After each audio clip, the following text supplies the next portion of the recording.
to Week 4 of the NAIA Football Update. I'm your host, Alan Grossbach, alongside Chad Waller, coming to you from the NAIA headquarters in downtown Kansas City, Missouri. Now, Alan, there are a lot of great games we need to recap from this past weekend. However, I think we need to start today's show with a reminder about a clash of titans that will be on ESPN3 tonight, and that's NAIA's top-ranked Morningside hosting NCAA Division III number 1 Wisconsin-Whitewater.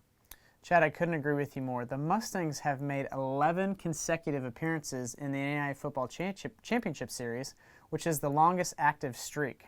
Morningside has a 115-23 record since the start of the 2004 season. That's better than an 80% winning percentage, and they're 3-0 on the year. Yeah, and Wisconsin-Whitewater, they're coming off a 2014 season that saw it win its 6th NCAA Division III title in the last 8 years. The Warhawks have won 9 of the last 10 Wisconsin Intercollegiate Athletic Conference championships and enter Thursday with college football's longest winning streak at 34 games dating back to the 2012 season. Wow. Both teams lead their respective division in scoring offense. And again, a kickoff is tonight at 6 p.m. Central Time on ESPN3. This should be a fun one. Let's take a look back at last week's NAIA Football Game of the Week, and it was a thriller as number 8 St. Xavier beat number 20 Weber International 37-34, and this was last Saturday, obviously. The Cougars rallied from a 14-point deficit early in the second quarter and scored 20 unanswered points during a stretch that lasted from the final seconds of the first half until the final 42 seconds of regulation. Trailing 34-26 late in the fourth quarter, Weber International marched 64 yards on 7 plays, capped by Darius Page's third rushing touchdown of the afternoon. A much-needed 2-point conversion tied the game at 34 with only 33 seconds left. A 41-yard kickoff return by Steven Sims set the Cougars up with great field position for a chance to win the game.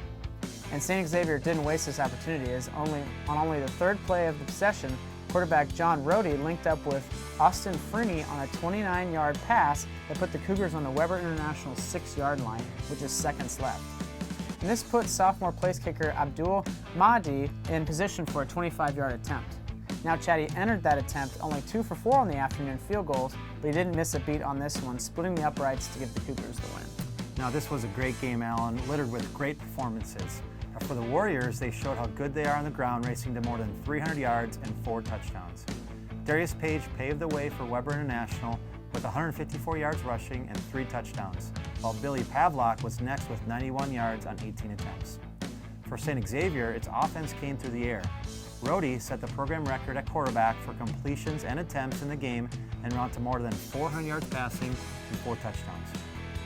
And to help him out, wide receivers Ryan Carroll and Steven Sims both went over 100 yards receiving in the contest.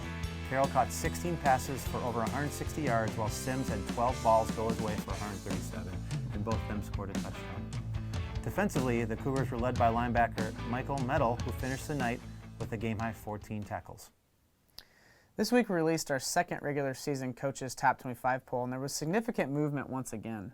As we mentioned earlier, Morningside took over the top spot. This marked the 18th time since 2000 that the Mustangs have held that perch. Morningside is 3-0 on the year, and again they play Wisconsin-Whitewater today on ESPN3.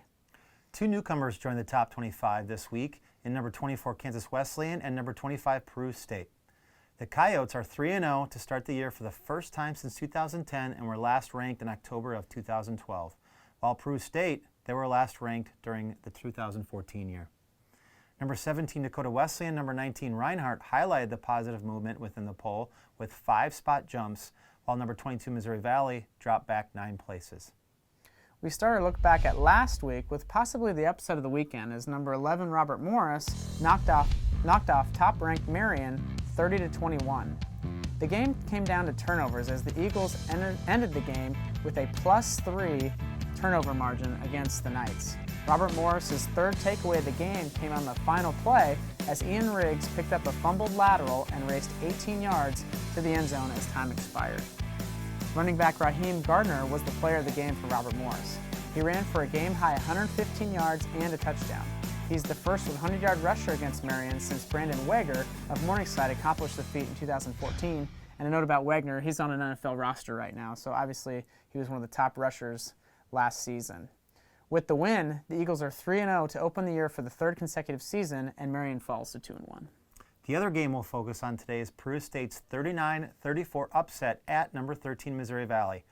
Now the Bobcats had to come from behind in a far fashion as they trailed by as many as 21 points in the contest, including an 11-point deficit entering the fourth. However, Peru State scored 22 in the fourth quarter as the Bobcats took the first lead of the game with 7:05 left in the contest and a 31-yard Tyler Audsley touchdown pass. Peru State cemented the win on its next drive, marching 61 yards in 8 plays, capped by an Eric Morrison-Smith touchdown run. Audsley was the key in the game for Peru State. The Prescott Valley, Arizona native threw for 133 yards and 3 touchdowns while also running for 122 and a score. The win puts Peru State at 3-1 on the year, while Missouri Valley, they fall to 2-2 despite racking up over 680 yards of total offense.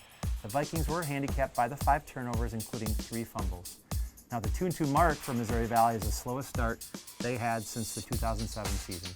A few other notable scores over the weekend that we'll touch on is number 7 Carroll defeated Receiving Votes Rocky Mountain 42-36. Receiving Votes Eastern Oregon upset number 15 Montana Tech 33-21. And the last one we'll touch on is number 21 Mid-American Nazarene defeated then number 18 Benedictine 41-17.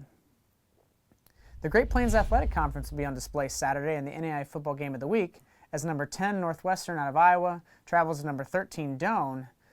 This matchup was a landslide in our social media fan vote this week on Instagram and Facebook, and thank you to the fans of both schools that participated in the contest. Since 2004, the Red Raiders are 8-3 against Doane. However, the two clubs have alternated victories over the last 2 seasons. Northwestern is led by a stingy defense that ranks among the top 5 nationally in opponent third down conversion percentage, pass defense per game, opponent first downs, scoring defense per game, and total defense per game. Defensive lineman Josh Treyball is the key to this defense. He leads the team in tackles and tackles for loss, while also tying for the team lead in sacks. He's been a force for Northwestern through 3 games. Now, Doane is also a dominant defensive club. The Tigers lead the NAIA in scoring defense and rushing defense, and their numbers are impressive. They are only allowing 60 yards on the ground and 7 points per game on the year. The Tigers also rank among the top 15 nationally in 9 additional defensive categories. Franklin Crawford III is one of the key run stoppers for Doane. He leads the team with 6 tackles for loss, including 1 sack. Now, defensive back Tanner Thomas in the backfield, he's also someone to keep an eye on. He leads the NAIA in interceptions with 4. I think there's going to be a real defensive battle on Saturday, Chad. Points could be at a serious premium. Yeah, you know, it took overtime to decide last year's winner in this meeting, so I'm looking for the same excitement this time around. Again, to reiterate, this game was picked using our social media fan votes on Facebook and Instagram. Graphics will be posted on the 2 platforms no later than 6 p.m. Central Time on Monday evening, and that poll remains open until 10 a.m. Central Time on Tuesdays. Lastly, I'd like to remind everyone about our weekly Periscope Q&A session. Please submit your questions to me through our NAI_news Twitter account or ask live during the broadcast, and we'll get as many of those answered as possible. Well, that puts a wrap on this week's episode. I'm Alan Grossbach. And I'm Chad Waller. We'll see you next week.